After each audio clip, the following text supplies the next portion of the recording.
हाँ, तो आज का फर्स्ट टॉपिक है क्रिटिकल वेलोसिटी। 10th में इसका नाम आपने पक्का सुना होगा, क्रिटिकल वेलोसिटी।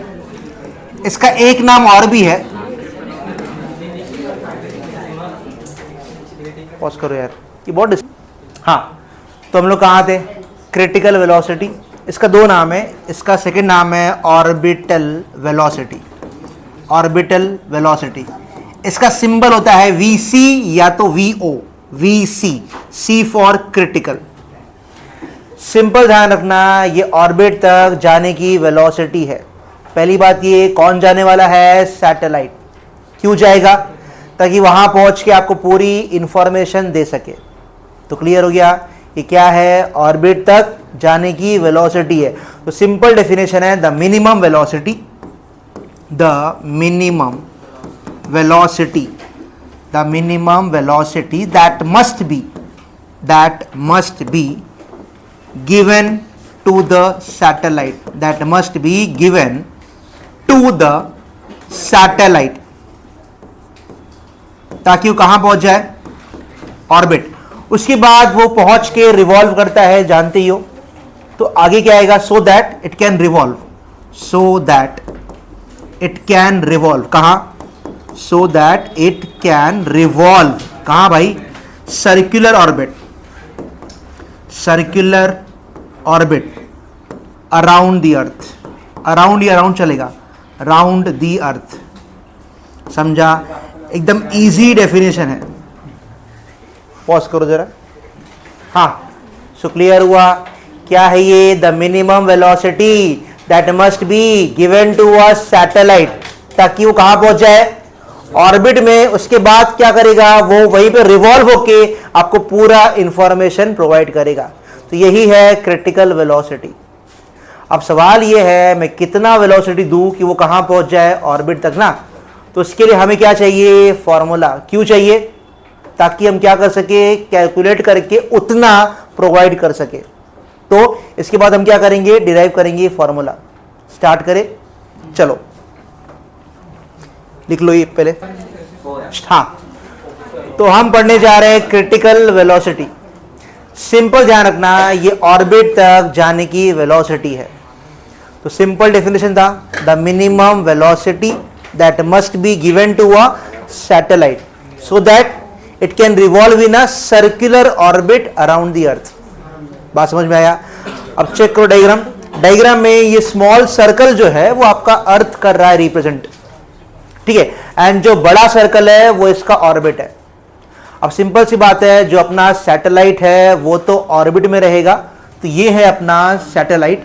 इसका मास क्या रहेगा? छोटा m। और बड़ा m क्या रहेगा? मास ऑफ द अर्थ।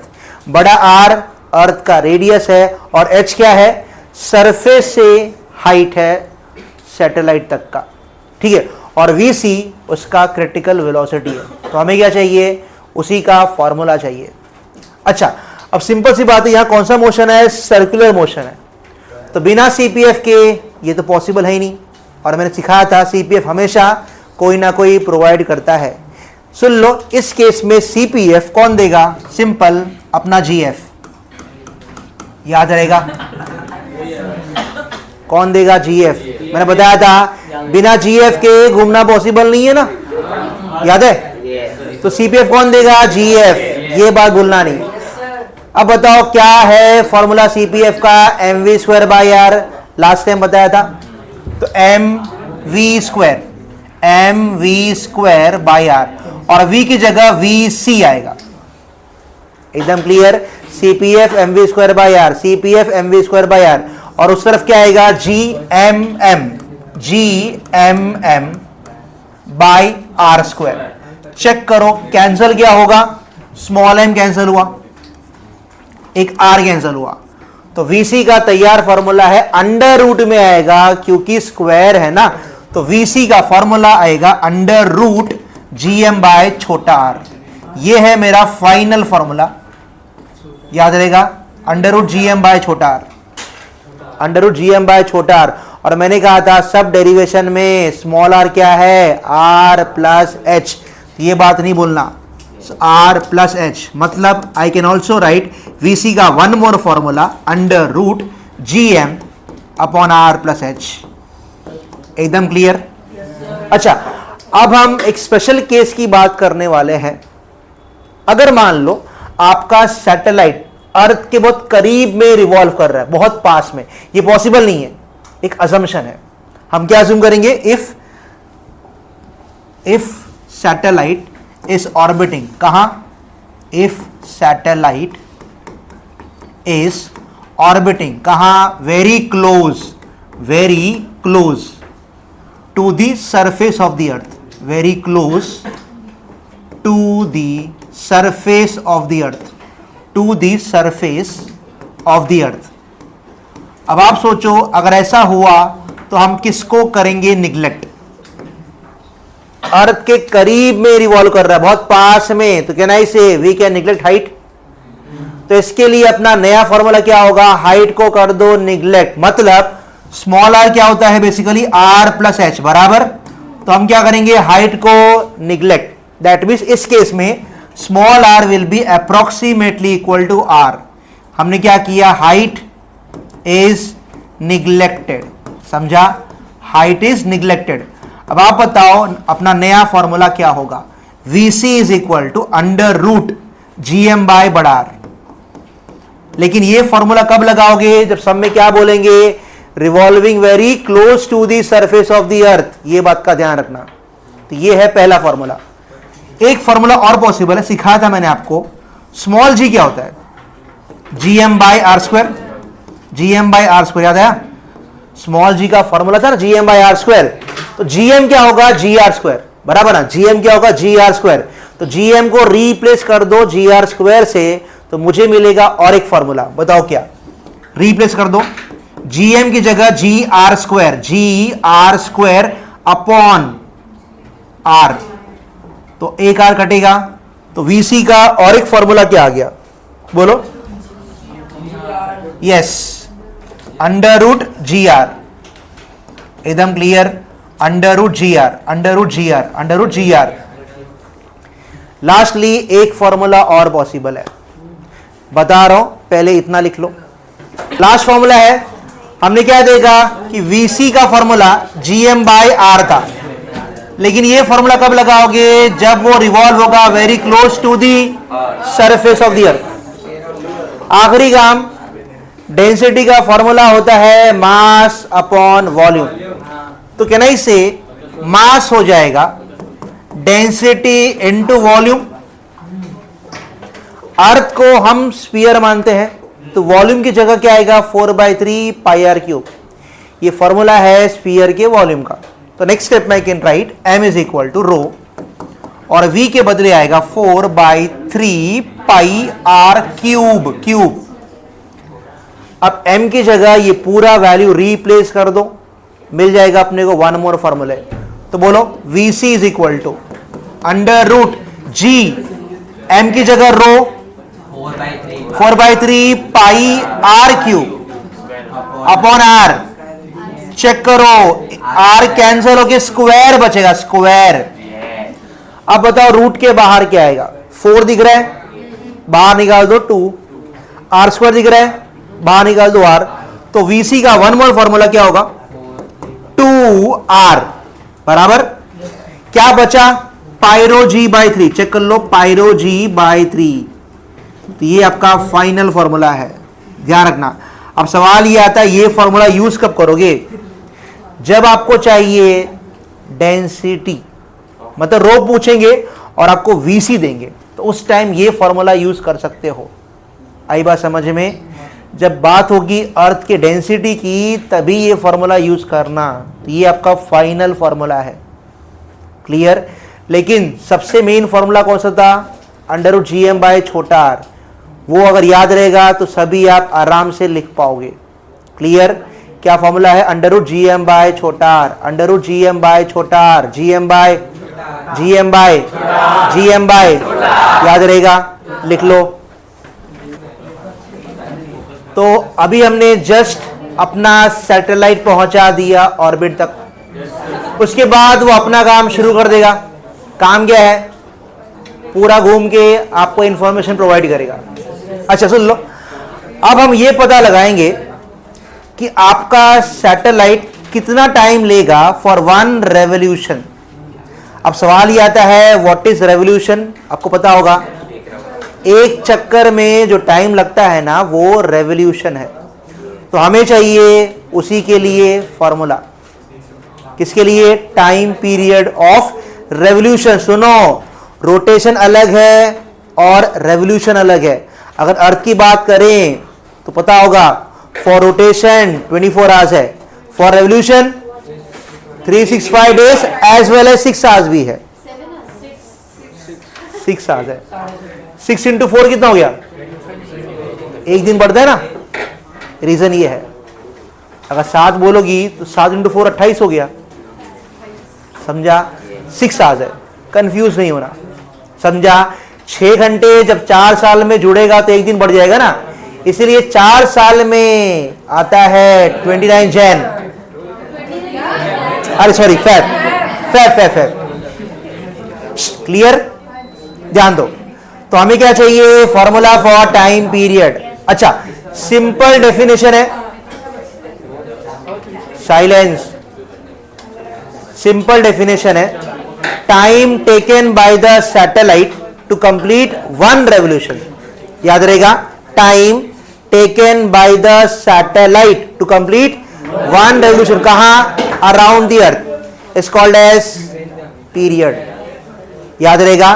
तो सिंपल डेफिनेशन है, time taken by the satellite, time taken by the satellite, time taken by the satellite to complete क्या? 1 रेवोल्यूशन। 1 रेवोल्यूशन कहां? Around the earth, around the earth, around the earth. याद रहेगा, is called as period of revolution, is called as period of revolution. इसका symbol हम बड़ा T इस्तेमाल करेंगे, तो ध्यान रखना। एकदम क्लियर? क्या था ये? Time taken by the satellite to complete 1 revolution around the earth. अब देखते हैं इसका फॉर्मूला कैसे आएगा। बहुत ही आसान है। इसके लिए हमें लगेगा टाइम का सबसे बेसिक फॉर्मूला।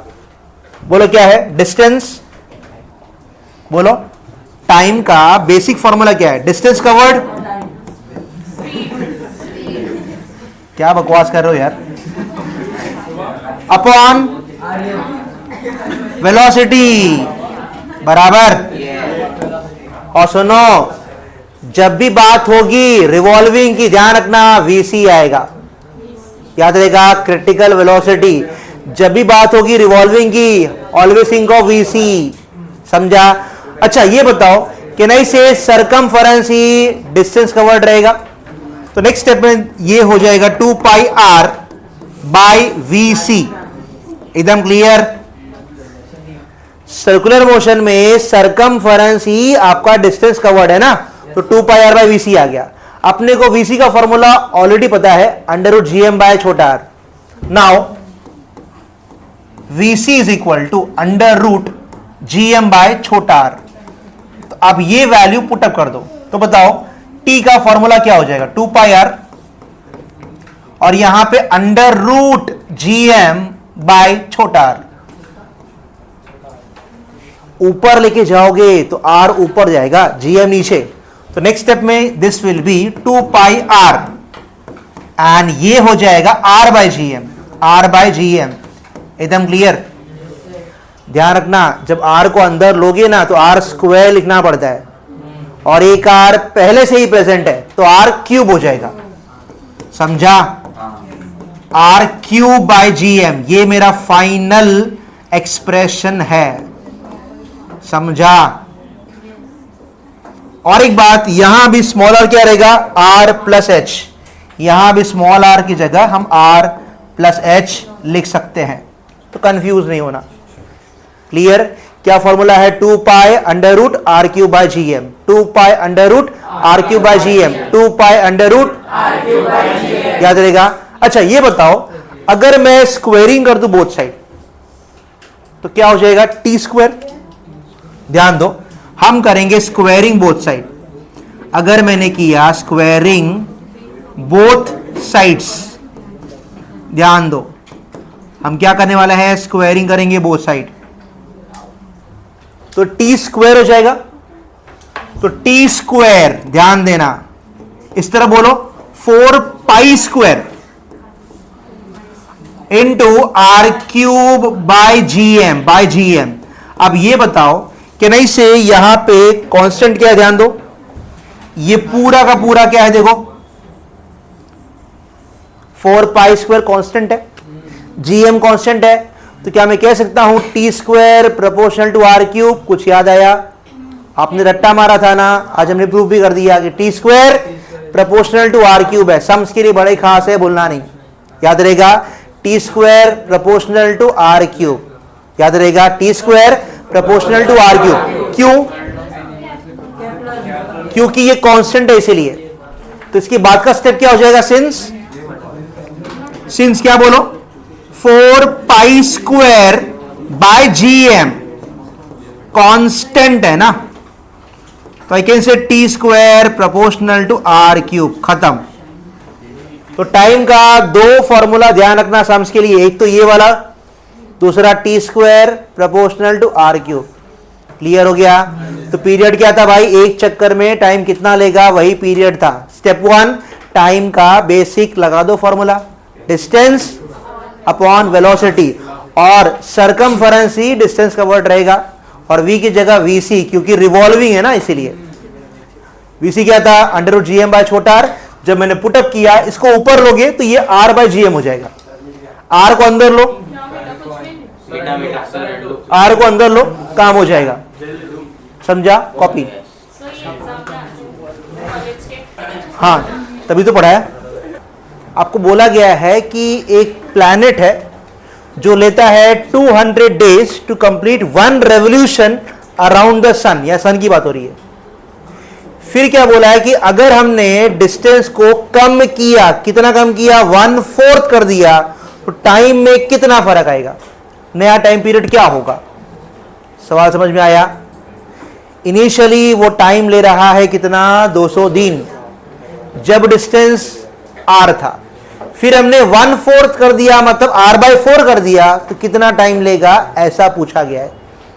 अब ये बताओ, यहां पे t1 दिया है, 200 डेज की बात हो रही है। r1 को मैं r ले लेता हूं, तो r2 क्या होगा? बोलो, r/4। बाय 4 क्यों? क्योंकि 1/4 बोला है इसीलिए। समझा? अब अपना फॉर्मूला क्या कहता है? T square proportional to R cube है, T square proportional to R cube. तो रेशियो क्या होगा? T2 square upon T1 square is equal to R2 by R1 whole cube, बराबर है। T2 स्क्वायर निकालना है, अननोन है। तो नेक्स्ट स्टेप में T2 स्क्वायर अपॉन क्या? 200 स्क्वायर, और ये क्या होगा? R2 कितना बोलो? R1/4, या तो R/4 लिखा तो भी चलेगा। अपॉन बोलो R, पूरे का क्यूब है, क्यूब है, ध्यान रखना। तो ये R कैंसिल हो गया। 1/4 का क्यूब करना, तो बोलो क्या होगा नेक्स्ट स्टेप में? ये T2 स्क्वायर अपॉन 200 को मैं 2 बार लिख देता हूं, 200 इंटू 200, और ये बोलो क्या हो जाएगा? 1/4 क्यूब बोलो, 1/64। यहां लेके जाओ तो T2 स्क्वायर क्या होगा? 200 इंटू 200 अपॉन 64। सॉल्व कर लोगे आगे, कॉपी। आओ, T2 स्क्वायर है और 200 2 बार है ना, तो T2 क्या होगा? सिर्फ 200 आएगा ना, और इसका 8 आएगा, 25। खत्म। डिवाइड के आंसर आएगा, कैसे वो सीखो।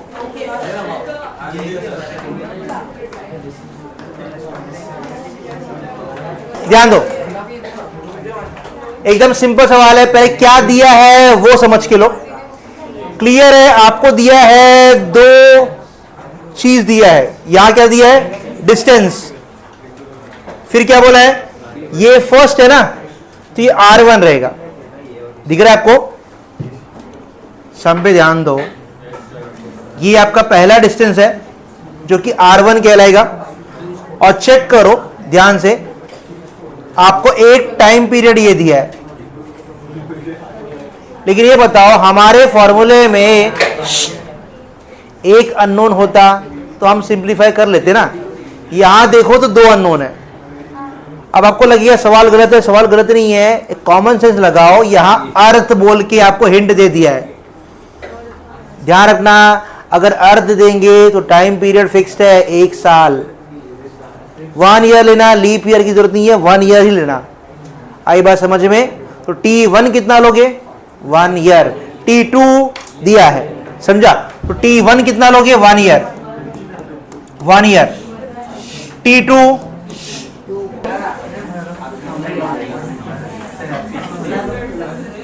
वंस अगेन देख लो प्लीज।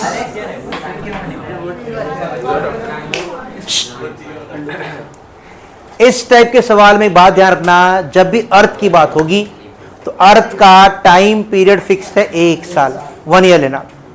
चेक करो, सेकेंड टाइम आपको दिया है 2.83 ईयर्स। अच्छा, पहले अर्थ है, फिर देखो प्लैनेट है। समझ में आ रहा है? अर्थ पहले है, बाद प्लैनेट है। तो अर्थ के लिए सिंबल T1 लेना और फॉर प्लैनेट T2। क्लियर? तो T1 कितना लोगे? 1 साल। यहां मैं लिखता हूं T1, यस, T1 को लोगे 1 ईयर। एकदम क्लियर? T2 आपको दिया है, कितना बोलो?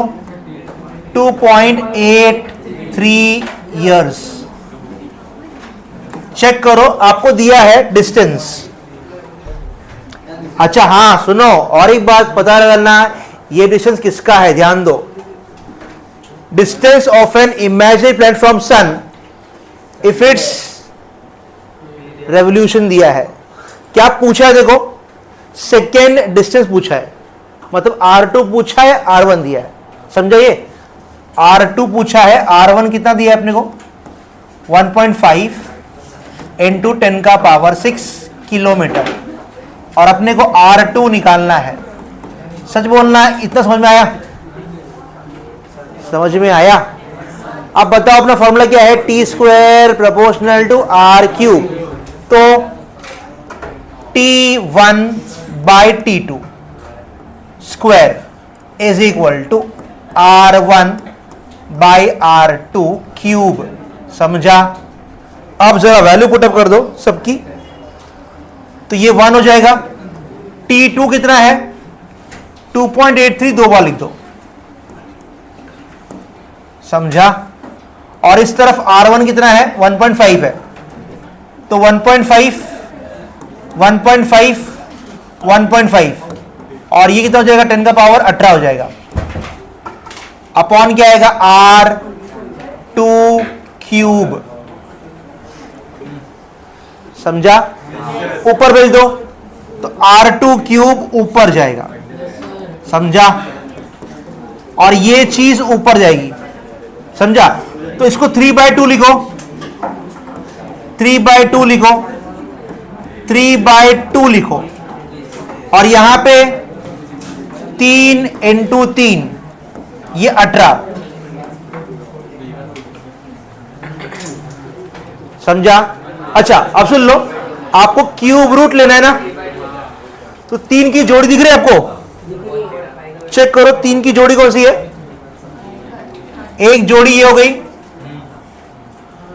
और ये देखो, तो यहां पे R2 क्यूब क्या होगा? ध्यान दो, ये एक बार लिखोगे, मैं क्यूब ले लिया तो यहां पे क्यूब हट जाएगा, तो ये एक बार लिखा। समझ में आया? 3 × 3 9, तो 9 का भी अपने को क्यूब रूट लेना पड़ेगा। और 18 का क्यूब रूट बोलो, 18/3 कितना हो गया? 6। समझे तो हाँ बोल दो। समझा? अब हम लेंगे अप्रोक्सीमेशन। अब ये बताओ जरा 9 का क्यूब रूट क्या होगा? अप्रोक्सीमेशन ट्राई करो, 9 का क्यूब रूट क्या होगा? अब आप बताओ 8 का क्या होता है?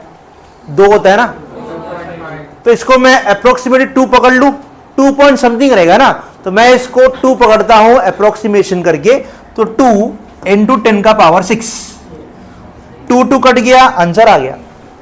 समझा? तो अप्रोक्सीमेशन से ही आंसर आएगा। Don't multiply, don't divide, common sense लगाओ, कॉपी। वापस सुन लो, जब भी आपको निकालना हो वीसी, सबसे इजी फॉर्मूला ये है to calculate VC. Small g known है 9.8, आर भी नोन है 6.4 पावर 6। तो अगर आप रखोगे इसकी वैल्यू तो 9.8 multiply by 6.4 power 6। Clear? Simplify करने पे वीसी आपको मिलेगा अप्रॉक्स 7000 के आसपास मिलेगा। तो इतनी वेलोसिटी दोगे तब जाके सैटेलाइट ऑर्बिट तक पहुंचेगा। एकदम क्लियर? अब आगे बढ़ते हैं नेक्स्ट टॉपिक की तरफ जो काफी इंपॉर्टेंट है, ध्यान दो। एकदम साइलेंस। मेन टॉपिक है, कॉम्प्लिकेट है। टॉपिक का नाम है हमें चाहिए expression for gravitational potential energy. I repeat, gravitational potential energy complicate है, ध्यान देना। इस पे न्यूमेरिकल्स बहुत पूछते हैं। क्या चाहिए? एक्सप्रेशन फॉर, ध्यान देना, एक्सप्रेशन फॉर क्या कहा मैंने? ग्रेविटेशनल पोटेंशियल एनर्जी, हमें इसका एक्सप्रेशन चाहिए। नया टॉपिक है, ध्यान दो, डिफिकल्ट है। क्या चाहिए? इसका एक्सप्रेशन।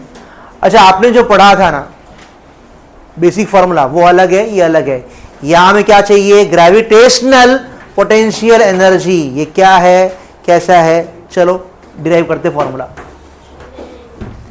एक बात दिमाग में हमेशा रखना, वर्क डन ही हमेशा एनर्जी के फॉर्म में स्टोर होता है। तो जब भी बात एनर्जी की रहेगी ना, वर्क डन के बारे में सोचना। वर्क डन ही पोटेंशियल एनर्जी के फॉर्म में स्टोर होता है। मतलब अगर आपको मिल गया वर्क का फॉर्मूला तो वही फॉर्मूला होगा पोटेंशियल एनर्जी का भी। तो इन शॉर्ट हमें वर्क चाहिए, और वर्क तब मिलता है जब फोर्स होता है और डिस्प्लेसमेंट होता है। समझ के लो। चलो मान लो ये आपका अर्थ है, इसका मास बड़ा एम रहेगा। एक बॉडी बहुत दूर है, कहां है मुझे नहीं पता है, इंफिनिटी पे है। एक बॉडी इंफिनिटी पे है, बॉडी का मास रहेगा छोटा एम। पॉज करो। क्या चाहिए अपने को? Expression for gravitational potential energy. एक बॉडी हमने मान लिया बहुत दूर है, इंफिनिटी पे है। तो करना क्या है, उसको ना मूव कर करके एक पॉइंट तक पहुंचाना है। उस पॉइंट को हम नाम देंगे पॉइंट पी। कहां पहुंचाना है? पॉइंट पी तक। चलो मान लो ओ से पी तक का डिस्टेंस छोटा आर है। कितना? छोटा आर। और बॉडी मान लो एक्स डिस्टेंस पे है। कितना है भाई? एक्स डिस्टेंस पे है, बहुत दूर, तो हमने इसको एक्स मान लिया है। अब करना क्या है? बॉडी को स्लोली स्लोली मूव करते करते पी तक पहुंचाना है। मतलब कितना मूव करना है? देखो ऐसा स्मॉल स्मॉल डिस्प्लेसमेंट चाहिए। एक बार में मैं डीएक्स मूव करने वाला हूं। इस तरह से मूव करते करते पी तक पहुंच रहा है। आई बात समझ में? अब ये बताओ, मैं मूव कर रहा हूं मतलब वर्क कर रहा हूं, तो वर्क का बेसिक फॉर्मूला क्या होगा? Force into displacement, F D X. क्या मैंने बराबर लिखा? ये वर्क का बेसिक फॉर्मूला है, फोर्स इंटू डिस्प्लेसमेंट। फोर्स का फॉर्मूला अपने को ऑलरेडी पता है, given by Newton, G M M upon X square आएगा, क्योंकि एक्स ही हमारा डिस्टेंस है। समझा? G M M by R square होता है ना, बट यहां पे एक्स है तो एक्स स्क्वायर आ जाएगा। ये स्मॉल वर्क डन है, बड़े वर्क के लिए इंटीग्रेट करोगे। सिखाया था रास्ते में इंटीग्रेशन आपको। लिमिट लेना है इंफिनिटी से आर। ऐसा क्यों? क्योंकि वो इंफिनिटी पे था, मैंने आर तक मूव किया ना भाई, दैट्स वाई। समझा? लिमिट क्या है? इंफिनिटी से आर। क्लियर, वैल्यू पुटअप करो तो नेक्स्ट स्टेप क्या होगा, W इज इक्वल टू, बोलो, लिमिट इंफिनिटी टू R, आगे dW की वैल्यू क्या है, G m upon X square dx। जरा देख के बताओ क्या चीज कांस्टेंट है, G कांस्टेंट है, m कांस्टेंट है, स्मॉल m भी कांस्टेंट है, x नहीं है भाई, x को छोड़ के सब कुछ कांस्टेंट है तो बाहर फेंको, तो W इज इक्वल टू क्या हो जाएगा, G m बाहर गया। अब ये बताओ can I write x raise to -2, चलेगा, कोई दिक्कत है, लिमिट इंफिनिटी टू R, सिखाया था मैंने, इंटी में पावर +1 करते हैं, तो -2 +1, तो नेक्स्ट स्टेप क्या होगा बोलो, G m क्या बचा, x का पावर -1 अपॉन -1, जो पावर ऊपर वही पावर नीचे सिखाया था, इंफिनिटी टू R। यहां तक क्लियर, देख लो क्लियर है क्या? अच्छा अब ये बताओ, ये नेगेटिव में यहां लिख दूं चलेगा, और जो नेगेटिव है ना मैं इसको लिख देता हूं 1/x, ये फायदा मिला, नेगेटिव हट गया। और आखिरी काम upper limit minus lower limit, याद आया? तो x के बदले एक बार अपर लिमिट पुटअप करोगे, एक बार लोअर लिमिट, तो next step will be -g ये अपर मतलब 1/r, लोअर 1/इंफिनिटी, बराबर, और बोलना नहीं 1/इंफिनिटी 0 होता है, तो क्या बचा, -gmm बाय छोटा r, और यही वर्क डन क्या होगा, पोटेंशियल एनर्जी के फॉर्म में स्टोर होगा, तो उसका भी यही फॉर्मूला है, खत्म। तो अपने को ये फॉर्मूला अच्छे से मेमोराइज करना है, क्या फॉर्मूला है, -gmm बाय छोटा r, छोटा r gmm बाय छोटा r, छोटा r gmm बाय छोटा r, छोटा r। हाँ ध्यान दो, तो सिंपल ध्यान रखना, हमने क्या पढ़ा पहले, पोटेंशियल एनर्जी पढ़ा, उसका ये फॉर्मूला है, and what is potential, work done in moving a mass, potential औकात भूलना नहीं, याद रहेगा, एंड ये इसका फॉर्मूला है -gm अपॉन छोटा r। आई बात समझ? अच्छा अब सुन लो, पॉज करो, तीन चीज ध्यान रखना है, पोटेंशियल एनर्जी का अलग फॉर्मूला है, पोटेंशियल का अलग फॉर्मूला है, और इंटेंसिटी का अलग फॉर्मूला है, क्लियर?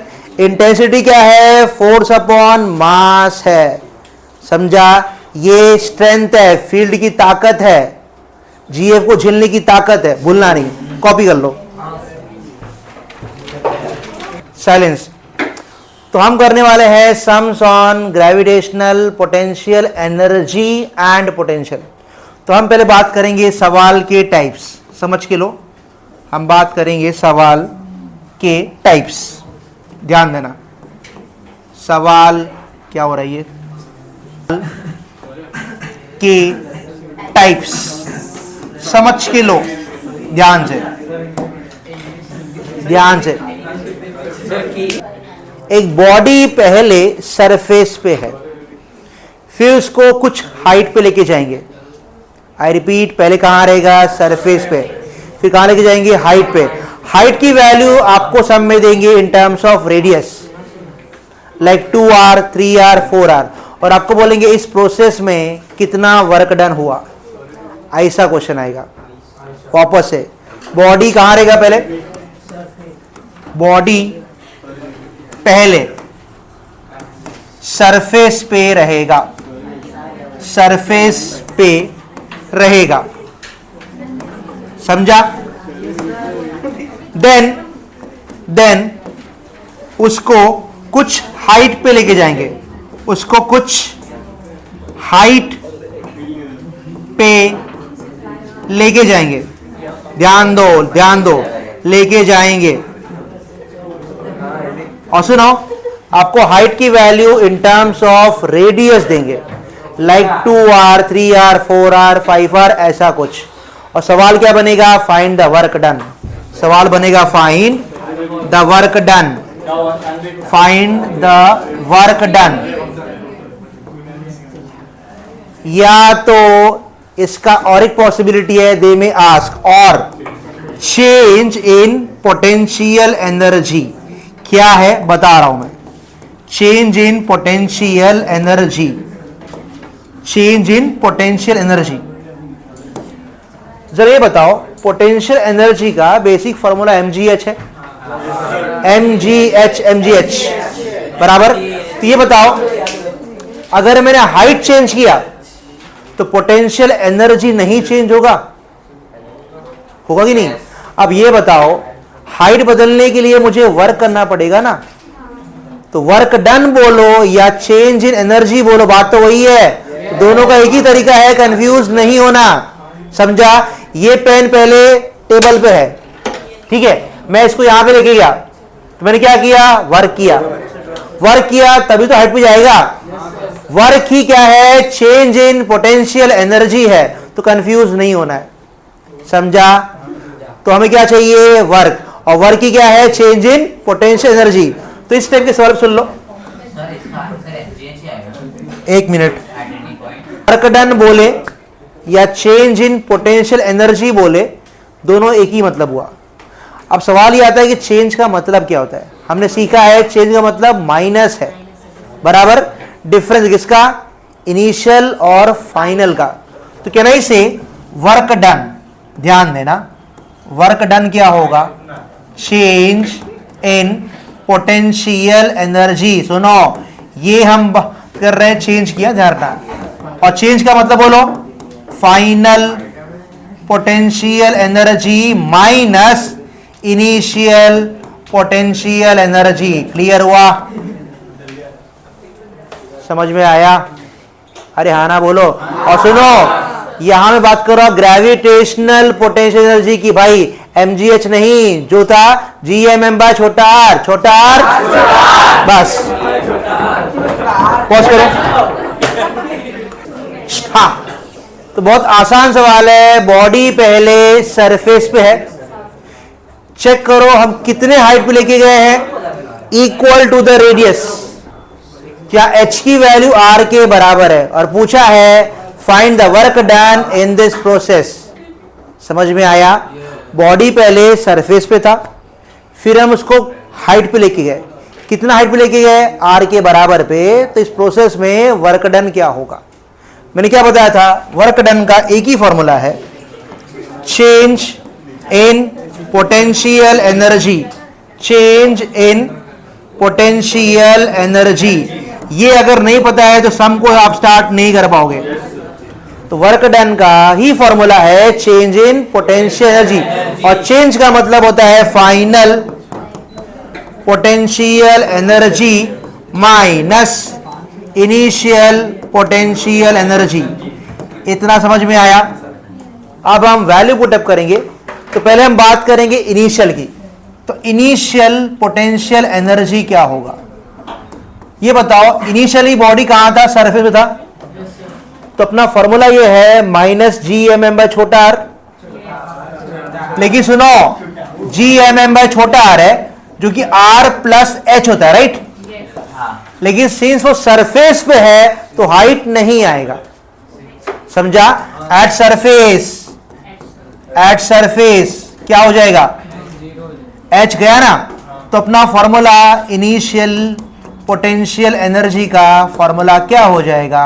माइनस gmm बाय बड़ा r। क्लियर? अब हम बात करेंगे नेक्स्ट स्टेज की, फाइनल की बात कर लेते हैं। तो फाइनल पोटेंशियल एनर्जी का फॉर्मूला क्या होगा? माइनस gmm बाय छोटा r, जो कि r प्लस h है, बराबर। फाइनल में तो h आएगा। नाउ h की वैल्यू r के बराबर है, ये गिवन है, गिवन, समझा? तो नेक्स्ट स्टेप में वैल्यू पुटअप कर दो। तो आप बताओ फाइनल पोटेंशियल एनर्जी क्या होगा? माइनस gmm अपॉन क्या बोलो? 2r। एकदम क्लियर? अब चेंज के लिए क्या करोगे? फाइनल में से इनिशियल माइनस, तो चेंज बोलो क्या होगा? फाइनल क्या है? Minus gmm by 2r minus initial minus G M M by R, और चेक करो नेगेटिव नेगेटिव पॉजिटिव हो गया ना, तो ये एक्चुअली क्या हो गया, minus G M M by 2r, और ये प्लस हो जाएगा G M M by R. बुद्धि चलाओ, हमें करना है माइनस। चेक करो ये 1 है और ये हाफ है, तो 1 में से हाफ गया, हाफ बचा, तो इसका आंसर क्या आएगा बोलो, जी एम एम बाई 2r। समझा?